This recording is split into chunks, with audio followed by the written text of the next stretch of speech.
This video is sponsored by Surfshark VPN. Use code GoHerping at the link below to get up to 6 additional months for free. I've done over 100 shifts with Amazon Flex where you deliver packages with your own vehicle, and I recorded my first ever shift. This video is more than just the shift. I talk about like why I started Amazon and stuff, which you can watch if you want, but we're just gonna skip to the shift itself.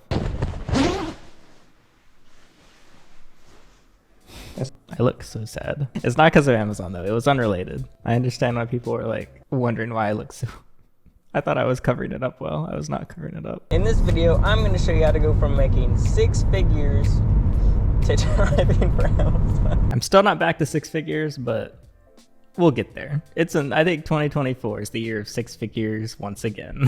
We'll see. So is this my first time doing a real job? I don't know if it's considered, I don't know what is a real job. I'm so used to every way I've made money being called not a real job that I'm not sure if real jobs even exist at this point.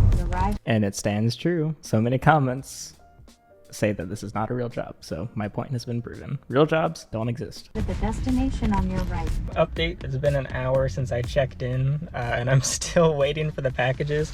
I would be so lost if I was here by myself. Luckily Dave, who's parked behind me, saw that I had no idea what I was doing, so it turns out I'm not doing anything wrong. I guess it's not like super complicated when you walk in, but I don't know, I was a little overwhelmed going in. Like, okay, it's like, because there's signs everywhere, and like there's QR codes, and there's, look at this, 1 2 3 4 5 6 different things with screens on them, and I'm supposed to scan my license on the one on the right, which I guess should be self-explanatory, but I was struggling. And also, as I mentioned, Dave, I never saw him again. We chatted for a while, and he was like, yeah, see you next time you're doing a shift, like next time our shift lines up, and we've never lined up on a shift again. So I was kind of hoping I'd get to see him again. I see lots of other recurring faces at the warehouses and stuff, even some of you that watch the videos, like I've seen you multiple times, but I've never seen Dave again. I wonder what happened to him. They'd rather pay drivers to not deliver anything than to have customers not have deliveries. So I'm pretty sure I just made $30 by sitting here. Wow, it's like being a YouTuber. You sit there and you make money. Also, yeah, I guess like technically my first shift was as good as it gets. 0 hours of work for 30 bucks. It's so funny. It's like 144 pixels and it's sideways, and this is still my picture. I can't change it. It's kind of better than my Uber picture, which Uber doesn't let you change your picture either. I don't know. I might try to contact them to change it. I was just in such a horrible mood when I got all of my app pictures taken. I want to have one where I'm like smiling a little bit at least. Look so unhappy. Oh boy, 3 a.m. Time to go to Amazon. Very nice accommodations, thank you. I wonder if I slept between that. I don't think I did sleep. Oh yeah, porta potties. They've actually upgraded this. It's kind of they've added, the last time I checked, they've added waiting chairs, like plastic school waiting chairs to the urinals outside. I don't even know why there's porta potties out there, because there's bathrooms inside. Oh yeah, I got my Amazon vest. Not many packages, right? Still have the same vest. I realized a month ago I had never washed it, so I did wash it a couple weeks ago. I'm getting paid $103 for this. This is only 16 packages. So what's the deal? I have to deliver them to Greensboro. My closest delivery, okay, is 1 hour and 50 minutes away. I guess we'd better... I didn't even think about that. Today, I just did a shift this morning, just a 3-hour shift, and it was only 12 packages, but it was just east of Greensboro.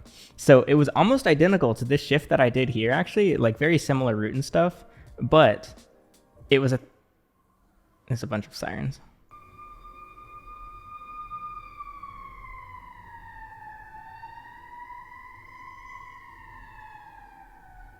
Now, this is convenient timing because I just did a shift this morning, actually. It was a 4 a.m. shift to 7 a.m. It was only 3 hours for $84. However, it was almost to the same location. I rarely go to the Greensboro area for deliveries because it's really far out of the way. It was only 12 packages today, which is about similar to the 16 I had in this video. But it was essentially this 5-hour shift crammed into 3 hours. It's a very good comparison of how over the past year, the Amazon algorithm and the Amazon app has crammed way more packages and way more miles into shorter shifts. The best example is I had to drive 160 miles today to complete this 3-hour shift.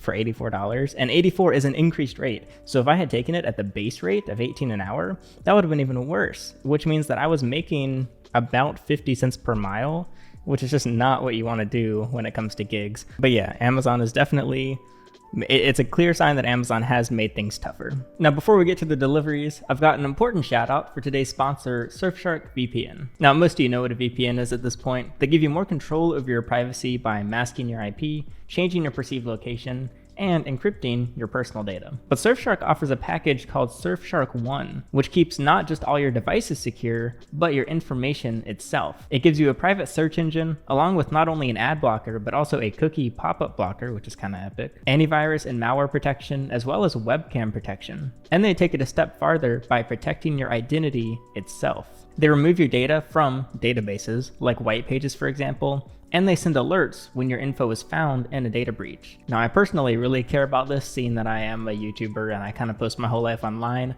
and sometimes people want to find out where I am. And I hate those databases where you can just Google like people's addresses. And I tell people around me, like, I look up your name and all of your info is just right there on these websites. And Surfshark is a very easy way to get all of that removed. And once you're all secured and protected, you can enjoy the other perks of a VPN, like changing where it appears that you are. This lets you do things like access libraries intended for other countries on certain streaming sites. And if you are still unsure about it, Surfshark offers a 30-day money-back guarantee, so it doesn't hurt to try it for at least a couple weeks. And you can do so with up to 6 additional months for free with code GoHerping at the link in the description. So thank you, Surfshark, for sponsoring and protecting my fragile little identity. Now let's get delivering. All right, and we are out and ready to go. Look, I love driving around. I would actually go insane if I was working in the warehouse, but I don't want to be cooped up under those like fluorescent lights. I get to at least be around town, and we are in Greensboro. I have thought about it. I kind of wish they had like an Amazon Flex equivalent of working in the warehouse, because I think it would be fun to try, but I'm not interested in going on payroll or actually having to get employed for this kind of thing. But hey, over the past year, I've seen the same people working there, so it can't be too bad, I guess, and they look relatively not miserable. It's interesting. It really depends on the warehouse, because I go to 4 different warehouses to pick up packages, and each warehouse is very different with like the vibe and the mood of the people working there. So like one of the locations, like everyone's super happy, they're super upbeat, they're chill, they're happy to chat, and they look like they're organized and really enjoying things. While a warehouse just down the street from that one is like, they're kind of assholes there. Like not directly, they're not being mean just to be mean, but they're working because they have to work and they have to be there. They don't look like they're having a great time. They're very disorganized. I'm surprised how different the management seems to be at the different warehouses. Overall, it's all good, and I've had mostly just good experiences with everyone working there, but there is definitely noticeable differences between how they're each run. Scan package. Oh Jesus, that was loud. Still can't turn off the beep. So I no longer have Bluetooth connected to my car when delivering Amazon, which kind of sucks, because sometimes I want to use like YouTube music and not just Spotify, but you know, I think I'd actually have hearing damage by now if I heard that beep 3,000 times since I've delivered 3,000 packages. Why can't you mute the beep? Whoa, number 1 is complete. I'm officially an Amazon. I've officially been an Amazon driver, even if I don't do it forever, which I don't think I will, because I'll die someday after all. I have nobody breaks into my car. There's clearly a ton of packages in there. Hey, I just went to the Sheets today. That's funny that I'm filming this on the day that I did like an identical shift. But yeah, let's see how the Sheets looks. All right, we charged up 66 miles while I went. I forgot about these drinks. This is not related at all. So Sheets is obviously a gas station chain, but they made their own soda brand called Pop, and almost everyone hated it, but I loved it. Each of those bottles had like 64 grams of sugar. And I drank so many of them. Sometimes I was drinking 2 or 3 of these a day, and I was just going every day and just to buy like 4 of these, and they discontinued them because everyone hated them. That was one of the best sodas I've ever had. This has happened with all my favorite sodas, by the way. They've all been discontinued in the US. Dark Berry Dr. Pepper, Grape Fanta, Sheets Blue Raspberry Pop.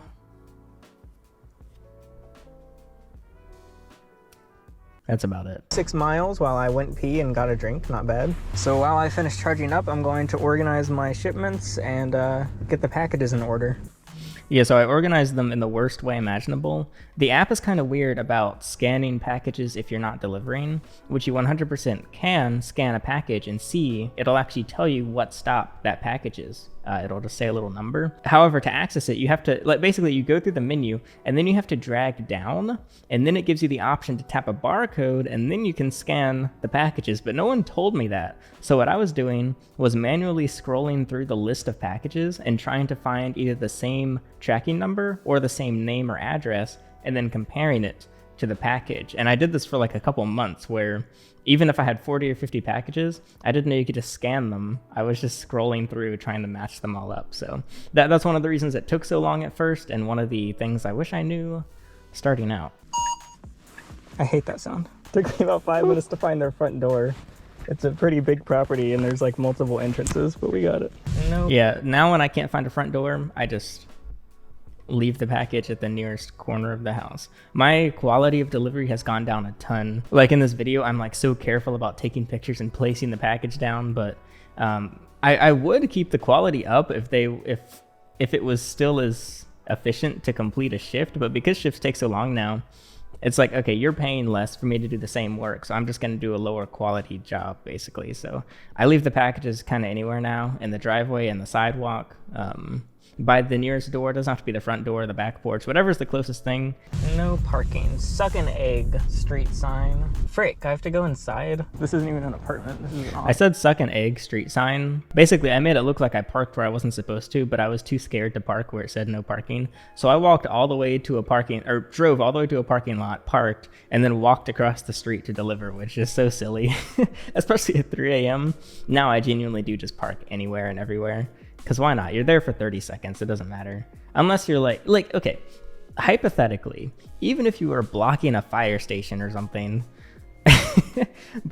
you can get back in the car before the door even opens and the fire engine needs to leave. So yeah, I just park wherever, in my humble opinion. I assume it's locked. Oh yeah, my first locked building. All right, I'll call driver support just to be safe. Yes, another mistake. I should not have ever called driver support. Just deliver the package. In my opinion, packages like this should be returned. This was a public street, a public sidewalk, and a public building that was locked. And of course, they told me, as you'll see, to just leave the package, which I think is a bad call. But if you return a package, even if you should return it, it hurts your account. But if you leave it somewhere, it doesn't really hurt your account. Unless the person marks it as didn't arrive. But the thing is, it's guaranteed to hurt your account if you return the package to the warehouse. Plus, you have to go back to the warehouse, which kind of sucks compared to just going straight home. But it's not guaranteed that it's going to get stolen. So it's better to take the gamble and hope that it doesn't get stolen than it is to just return the package. I think that's really dumb, but I'm not the Amazon boss, so I just do as I told. I throw it at the nearest locked door and mark it as delivered. How can I help you? Yeah, so I've got a delivery to an office. So I wasn't sure if I should leave it outside the building or mark it as undeliverable. Yeah, deliver the package there. Okay, so just leave it outside the main building? Yeah. Okay. Thank you for driving with us. Have a good day. Bye. He was nice. He was like he kind of sounded like a robot now that I listen back. Like AI was not where it was today a year ago, I would have guessed that was an AI guy talking to me if it was today. Because they're never that friendly and they're never that coherent either. It's definitely going to get stolen, but hey, I have to go with what support tells me to do. Losers. It did not get stolen. In my 3,000 packages, I think I've had 5 at most, maybe 4, get marked as not delivered. And that's not even necessarily somebody coming by and stealing the package. That could literally be the purchaser themselves marking it as stolen and then just taking it inside. The same way people order DoorDash, eat the food, and then mark it as it never showed up. And it does hurt the deliver person's account. The difference is with Amazon, it has to happen consistently to really affect your standings. So as long as they're not always getting stolen, then you're probably fine. But it still kind of hurts when I have this 100%, my bar is filled up completely, meaning that I have the best standing possible, and then someone marks a package as not delivered and it goes down. I'm like, well, that wasn't even my fault. What was even the point of trying to keep my standing up? So I don't really care about my standing anymore, which is kind of a new thing. I just can't be asked anymore. As long as it's not at the very bottom, good enough for me. Going to school, getting a degree so they don't have to drive for Amazon. What's wrong with them? What you're watching is my first day at Amazon. I'm like, I'm like, wow, what a loser. He sucks at this. Because now I've delivered over 700 packages, and I'm what you may call an expert at Amazon delivery now. What a loser, only delivered 700 packages. I've delivered 3,000 now. Although things haven't really changed from 700 to 3,000. I haven't really made any new revelations, aside from I make less money every month. It's about the same though. Brace yourselves. No, I've got plenty of time before Jeff Bezos makes me get in the wagey cagey. However, I really want to beat rush hour because traffic's... See, look, I only finished half that drink. I've already consumed 32 grams of sugar from that. Pick up, and it's gonna suck if I get stuck having to deliver these in rush hour. You know, something I never thought about? That's very true. So my goal was to finish before rush hour. That has not changed at all. If I'm doing an early shift, I am chugging it out. Because the moment rush hour in this area, maybe it's like this everywhere, 1 second it's fine, the next second, totally gridlocked, can't move. And so I'm just like booking it so I can beat that. And sometimes I do, other times I want to die. Because not a single one of these people's house numbers are legible. They're all blocked by bushes and shrubs, and they've fallen off and they don't exist. This is the easiest. Yeah, it's still true. I still can't find a lot of house numbers because a lot just don't exist on the house. Which is why I just look at the map now and guess. And I have been wrong a few times, but I'm usually not wrong. And it's not even worth trying to find the number anymore. Nearest thing that looks right on the map, oh, you're getting the package, and it tends to work out. Are you sensing a theme? Are you sensing a quality theme with Amazon Flex? My biggest takeaway is quality is never the priority when delivering Amazon packages. This is the easiest thing I've ever done to make money. This is coming from a YouTuber. This is the easiest thing I've ever done to make money. This is still true. It's the lowest stress, most mundane, most simple way I've ever made money. Unsurprisingly, it's just not fulfilling after a year. But yeah, it's like the fact that I just deliver package, go home, oh, money in my account, and I don't have to think about any of it. Like, I'm not stressed or worried about what happens to the package when I'm off my shift. My only concern is like getting physically harmed on the shift. Say a dog runs at me or something. Once I'm off the shift, nothing matters. And it is a very unique feeling that I still treasure to this day. And it's one of the reasons that I still do it. Granted, something being easy isn't necessarily a good thing, because the easier it is, the more quickly it becomes less fulfilling. Kind of like if you stick someone in a room with nothing to do except for a button that shocks them when they press it, pretty much everyone eventually presses the button to get shocked because they'd rather feel pain than be bored. And I feel like that's true with work as well for the most part. Think about Ikigai. I don't know how to pronounce it. I think it's Ikigai. It does not feel rewarding. It would be absolutely boring after probably a few months. I don't know how long. Okay. So I knew even then. I thought it'd feel boring after a few months, which it didn't. It took like at least 6 months to get boring. But I'm not even halfway through these packages, so maybe I'm speaking too soon. I gave the job a full review after delivering 6 packages, but I was pretty dead on, honestly. Watch me just get T-boned by this car, and then I'm like, you know what? Maybe I should go back to pumping out a video every day. Honestly, I'd rather get T-boned than have to pump out a video every day. And we're here. Still true. Although I am posting more often right now, so, and I currently do not have the desire to get T-boned, so that's an improvement. We are knocking these out. Well, my doctor said I need cardio, so might as well get paid to do it. Hey, a year's gone by and I've actually gotten all my cardio in. I actually don't have the same issues I was having a year ago. You know what? I'm going to give a little credit to Amazon. They have helped me get some of my cardio that I desperately needed, and I actually feel a lot better nowadays. So thank you, Jeff. You saved my heart. Delivery is late. Call customer to see if they still want package. Yeah, so this actually was late just because I was going so gosh darn slow. It's 8:07 a.m. at that point. I've never called a customer to ask if they still want the package. I don't even know why that shows up, because I don't think anyone does that ever. But my standing actually started out, because I did poorly on my first shift, it was pretty low early on. It was actually the lowest it's ever been my first day. My account now has 3 late marks on it. It's actually... And those 3 late, 25% deliveries late on your whole account is kind of a lot. I wonder if I got like, say every single package was late, I wonder if they would have just kicked me off immediately. Yo, I need to clean my car. What is going on here? It's so filthy. It'd be so depressing if I get fired from Amazon. And the third one is pretty dang late, but they live in the middle of nowhere, so. Hey, just doing delivery. She's like, wow, you guys start early. It's 8:30 a.m. I started at 3:15 a.m. Yeah, so I didn't mention this in the video. That was not the customer that I was supposed to deliver to. She was actually the person's neighbor, and she came out and she was like, oh, you deliver an Amazon? And I was like, yeah, for like Amy. And she was like, oh, okay, that's my neighbor. And I was like, okay. And I'm walking to the house. She was like, I can take it. And I was like, what? And she was like, well, Amy's not home. I'll take the package.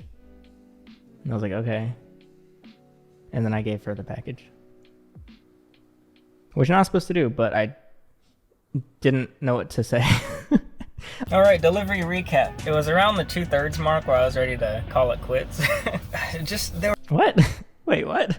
What do you mean? It was around the 2/3 mark I wanted to give up? So I delivered like 8 packages and I was like, I'm done. Wait, why? I'm actually genuinely curious. I don't remember saying that. There were a lot of issues. I think I called support 5 times. Wait, I did?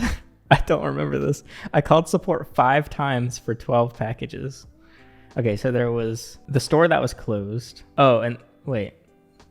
Oh, and then I gave the package to the lady, but she was out of the delivery radius. So I had to call support to get it manually marked as delivered. 5 times? Why else did I actually have no idea why else I called. Now, I had to call support like 50 times in a recent video, which you can see, but that was because of an app issue. Aside from that, I think I've called support 5 times ever in the past year. Like, aside from this day? Huh, interesting.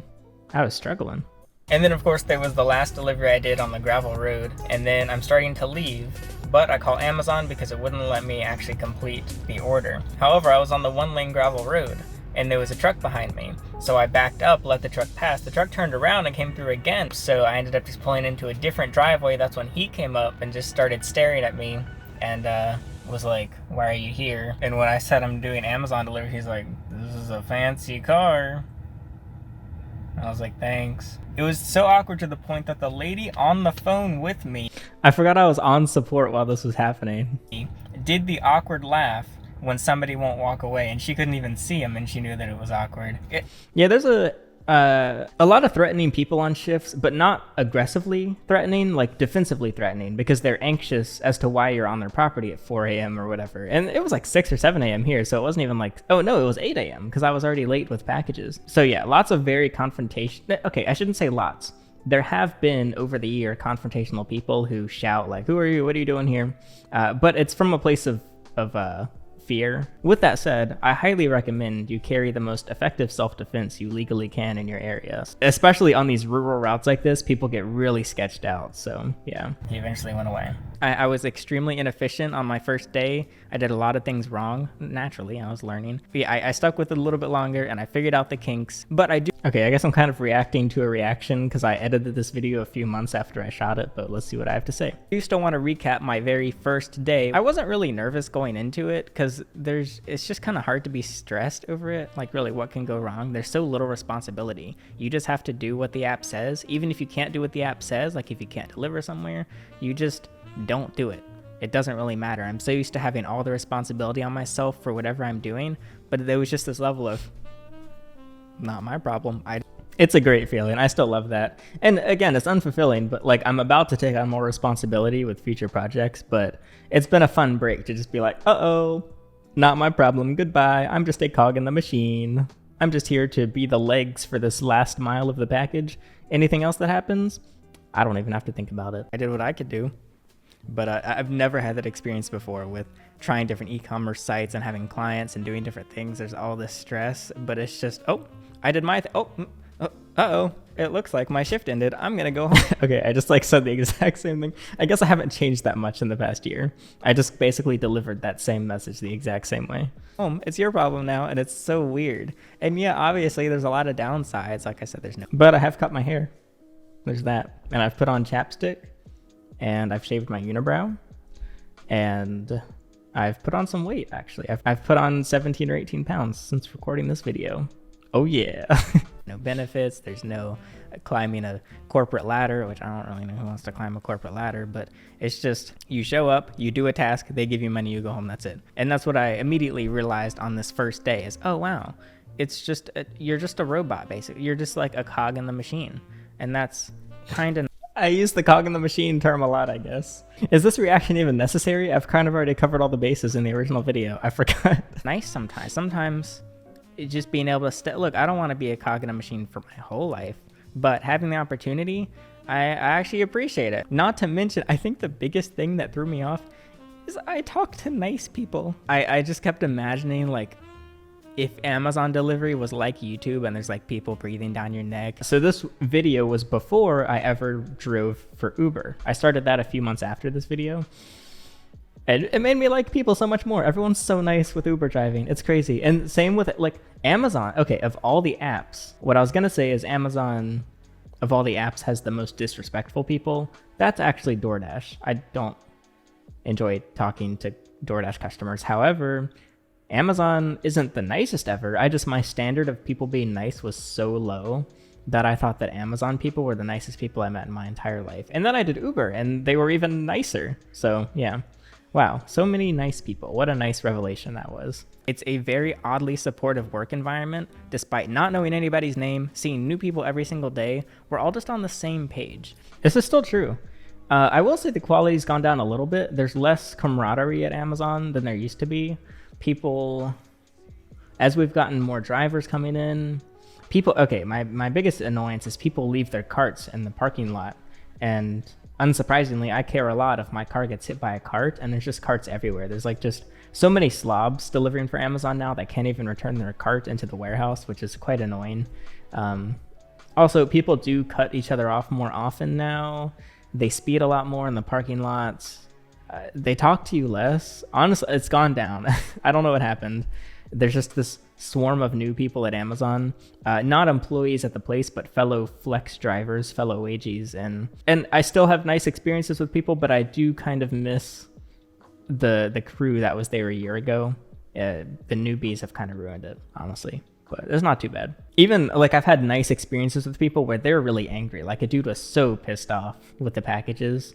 We were talking and he was yelling. I was trying to calm him down. I was like, shit, like, it's fine. I was like joking about it. I thought he was going to slip me a note that says, don't come to Amazon tomorrow. He was so angry. And he ended up just dumping all the packages in the cart and just throwing them back into the warehouse and leaving and quitting on the spot. I wish I had that on camera because his app actually was not working. And now I can sympathize because my app has stopped working. And he had the same thing where he tries to call Amazon. He tries to talk to the people inside.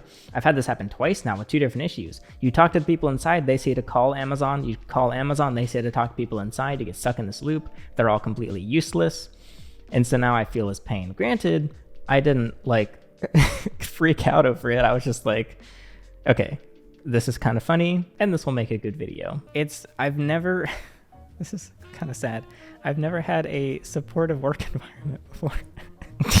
I don't really care if this video makes money. It's not sponsored. Yeah, I put ads on it. I threw all sorts of ads on it, but if it doesn't, I just made $112 today on Amazon, so okay, I'll just go do another Amazon shift. I still feel it to an extent. Like, yeah, I definitely want to monetize my content and stuff, but the stress level every time I click publish is still substantially lower, even more so than from this video, because I have multiple opportunities to go make money. When at the time it was, if a video flops, well, frick, now I don't have any money. But now if a video flops, I'm just kind of sad because the video flopped, but I'm not stressed out about it because I'm like, okay, well, that video didn't do well. Time to either film another video, or if I don't want to, go do some Uber, go do some Amazon. So yeah, it's definitely nice. I would say it's a very good second income. Like that's overall just my elevator pitch for Amazon. It's like for Amazon Flex, it's like, yeah, sign up, do it as your second income. Don't try to do it full time. Don't rely on it, but it could be a good backup. It's almost, okay, it's definitely not an emergency fund and it's not a savings account, but it is just this, it's a nice little backup plan. Oh, you need some cash, go try and grab a shift. And that was my first shift. So yeah, it wasn't too bad. I've had worse shifts. I could have done that much more efficiently, but I wanted to look back. I was actually surprised by some stuff in the video. And again, you can get up to 6 additional months of Surfshark VPN for free when you use code GoHerping in the link in the description. But that'll be it, just a simple reaction. Hopefully you enjoyed. See you next time. I'm Alex, and thanks for watching.